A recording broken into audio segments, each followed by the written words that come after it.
ప్రార్థనా పత్రిక గురువారం 27/6/2024 దయ, కరుణ మరియు శాంతి. తిమోతికి రాసిన మొదటి పత్రిక 1వ అధ్యాయం 2వ వచనం. విశ్వాసమును బట్టి నా నిజమైన కుమారుడు తిమోతికి శుభమని చెప్పి వ్రాయినది. తండ్రి అయిన దేవుని నుండి మన ప్రభువైన ఈ క్రీస్తు యేసు నుండి కృపయు కనికరమును సమాధానమును నీకు కలుగునుగాక.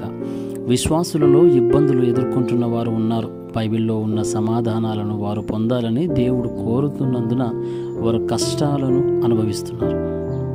ఆ సమాధానాలు లేకుండా ప్రపంచం రక్షించబడదు మరియు వారు తమను తాము రక్షించుకోలేరు.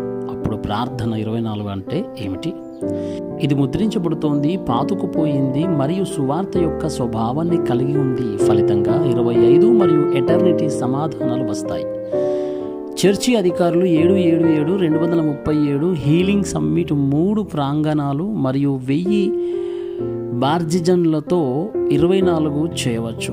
వారు నెఫీలింగ్ ఉద్యమాన్ని ఆపాలి, చర్చిలు మరియు అవశేషాలను కాపాడాలి మరియు సువార్త ఉద్యమాన్ని నిర్వహించాలి. ఇంకా వారు సువార్థికులను నిజమైన కుటుంబ సభ్యులుగా పరిగణించాలి.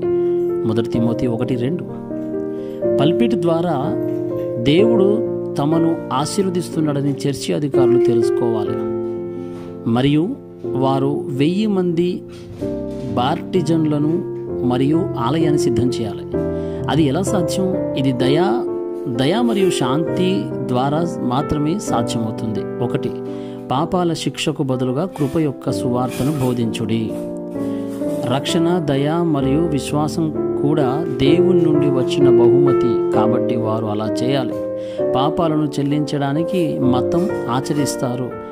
అయినప్పటికీ విశ్వాసం ద్వారానే సువార్త విశ్వసించబడుతుంది. విపత్తులు, చీకటి, సాతాను మరియు నరకం యొక్క నేపథ్యాన్ని ఎవరూ అధిగమించలేరు.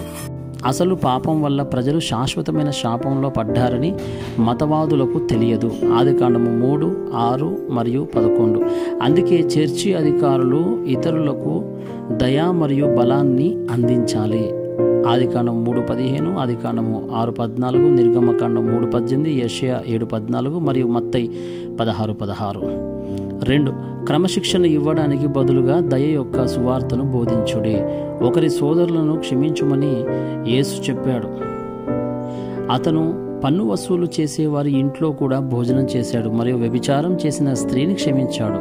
అతను అనారోగ్యంతో ఉన్న వ్యక్తిని తిరిగి బ్రతికించాడు మరియు తిరిగి వచ్చిన తప్పిపోయిన కుమారుని ఉపమానాన్ని చెప్పాడు. చట్టం ప్రకారం ఇజ్రాయెల్ ప్రాయశ్చిత్త దినాన్ని స్థాపించింది. అందరినీ క్షమించాడు మరియు జూబ్లీ సంవత్సరంలో బానిసలందరినీ ఇంటికి తిరిగి వచ్చేలా చేసింది. 3. విపత్తులకు బదులుగా శాంతి సువార్తను ప్రకటించుడి.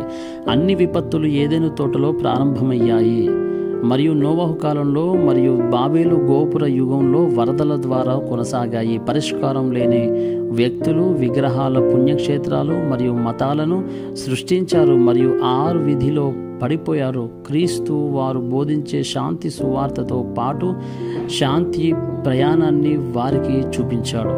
కల్వరి, ఒలివల కొండ, మార్కు మేడగది, అంతియొకయ, ఆసియా, మాసిదోనియా మరియు రోమ్.